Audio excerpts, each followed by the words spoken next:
നമുക്കിന്ന് ഇൻസ്റ്റഗ്രാമിൽ ട്രെൻഡിങ് ആയിട്ടുള്ള ഒരു മത്തി ഫ്രൈ ഉണ്ടാക്കിയാലോ? നമുക്കിനി ഈ മത്തി ഒന്ന് ക്ലീൻ ചെയ്തെടുക്കാം. നല്ല വൃത്തിയായിട്ട് ക്ലീൻ ചെയ്തെടുക്കാം. ഞാൻ ഈ മത്തിയിൽ കുറച്ച് കല്ലുപ്പിട്ടൊന്ന് കഴുകി വാരിയെടുത്തതാണ്. എന്നിട്ട് ഇതിന് ശേഷം ഒന്ന് നന്നായിട്ട് വൃത്തിയാക്കി എടുക്കാം. അതിന് വേണ്ടിയിട്ട് ഞാൻ നമ്മുടെ കത്രികയാണ് ഉപയോഗിക്കുന്നത്. കത്രിക ഉപയോഗിച്ചിട്ടാകുമ്പോൾ പെട്ടെന്ന് നമുക്ക് ക്ലീൻ ചെയ്തെടുക്കാനായിട്ട് പറ്റും. ഇതൊന്ന് ക്ലീൻ ചെയ്ത മത്തി തന്നെയായിരുന്നു. തലയൊക്കെ കളഞ്ഞ് അവർ തന്നതാണ്. പക്ഷേ എന്നാലും ഒന്നുകൂടി നമുക്ക് വൃത്തിയാക്കിയാലേ നമ്മൾ ഉദ്ദേശിക്കുന്ന വൃത്തി കിട്ടത്തുള്ളൂ. അപ്പം അതിൻ്റെ വാല് എല്ലാത്തിൻ്റെയും നന്നായിട്ട് പോയിട്ടില്ല. അപ്പം നന്നായിട്ട് വാലൊക്കെ ഒന്ന് വെട്ടിക്കളഞ്ഞ് നമുക്ക് ഇതിൻ്റെ വയറൊക്കെ കണ്ടോ, വയറിനകത്തൊക്കെ നന്നായി വൃത്തിയായിട്ടില്ല. അപ്പം അതൊന്ന് ആ അഴുക്കൊക്കെ കളഞ്ഞ് നന്നായിട്ട് വൃത്തിയാക്കി എടുക്കാം. മത്തിയെല്ലാം ക്ലീൻ ചെയ്ത് ഞാൻ നല്ല വൃത്തിയാക്കി എടുത്തു. ഇനി നമുക്ക് സ്റ്റൗ ഓൺ ചെയ്യാതെ തന്നെ ഒരു പാൻ അടുപ്പത്തേക്ക് വയ്ക്കാം. പാനിലേക്ക് കുറച്ച് വെളിച്ചെണ്ണ ഒഴിക്കാം. ഇതിലേക്ക് കുറച്ച് മുളക് പൊടിയും മഞ്ഞൾപ്പൊടിയും കൂടി നമുക്ക് ഇടാം.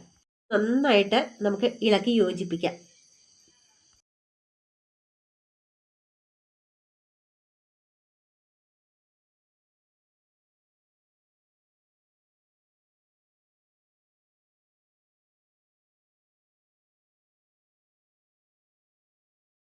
ഇനി നമുക്ക് സ്റ്റൗ ഒന്ന് ഓൺ ചെയ്ത് കൊടുക്കാം.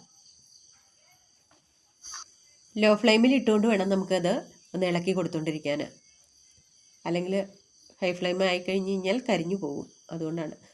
അപ്പോൾ നമുക്ക് ഇങ്ങനെ ഇളക്കിക്കൊണ്ടിരിക്കുമ്പോഴത്തേക്കും പയ്യെ പതഞ്ഞ് വരുമല്ലോ തിളച്ചിട്ട്. അപ്പോൾ നമ്മളൊരു കാര്യം ചെയ്യണം.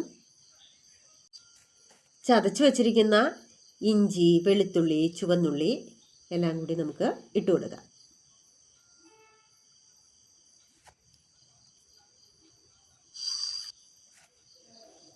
നമുക്കിതൊന്ന് ഇളക്കി കൊടുക്കാം. ഇതിലേക്ക് നമുക്ക് കുറച്ച് വറ്റൽമുളക് ചതച്ചത് ഇട്ട് കൊടുക്കാം.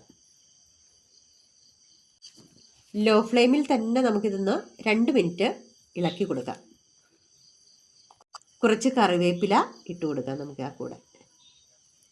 എന്നിട്ടത് നന്നായിട്ട് വീണ്ടും ഇളക്കി കൊടുക്കുക. നമുക്കിതിലേക്ക് കുറച്ച് വാളംപുളി പിഴിഞ്ഞൊഴിക്കാം. ഇനി വീണ്ടും ഒന്ന് ഇളക്കി കൊടുക്കാം.